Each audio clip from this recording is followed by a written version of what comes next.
мазетата ще А това от колко време, господин? От сутринта. Ето, виждате тук нагоре. Аз се опитам да мина натам. Може би или... Виждам, че и във вашата къща влиза вода в двора, а в мазето има ли? Не, ние нямаме може. Вие нямате. За гаража всичко. Барата, всичко. А това от водата ли идва или от ВИК-то нещо, може би от водопровода, от проливния дъжд? Не може да смогне канализацията, иначе от дъжда. А казахте, че от гражданството ще са идвали от ВИК-то. Точно така, 3 минути седяха и си така. Нищо не казах. Нищо не може да направят. Нищо не може да направят и си тръгнах. Обадихме се втори път, казаха, че са обадили на ВИК, ВИК-то дойде и те нищо не може да направят. Добре, пълнат ви се дворовете и мазетата с вода и нищо никой не може да направи. Точно така. Ще чакаме водата да спре. Да.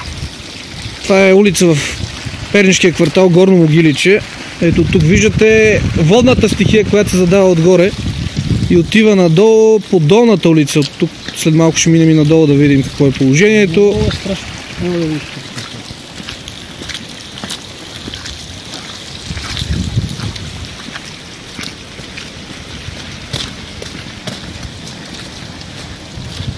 А едно блато там вече. Блато се образува.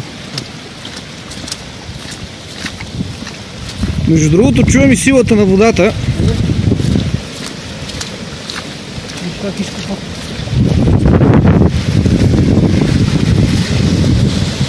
Ето имате река в Могилич. Да, наистина сериозна река. Мога да го видят и аудиторията може да го види с каква сила надолу се влива водата. А тук какво? Имало ли, било ли преди река тук на това място?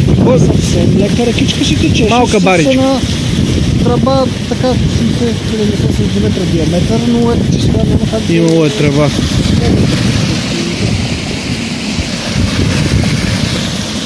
Ужас.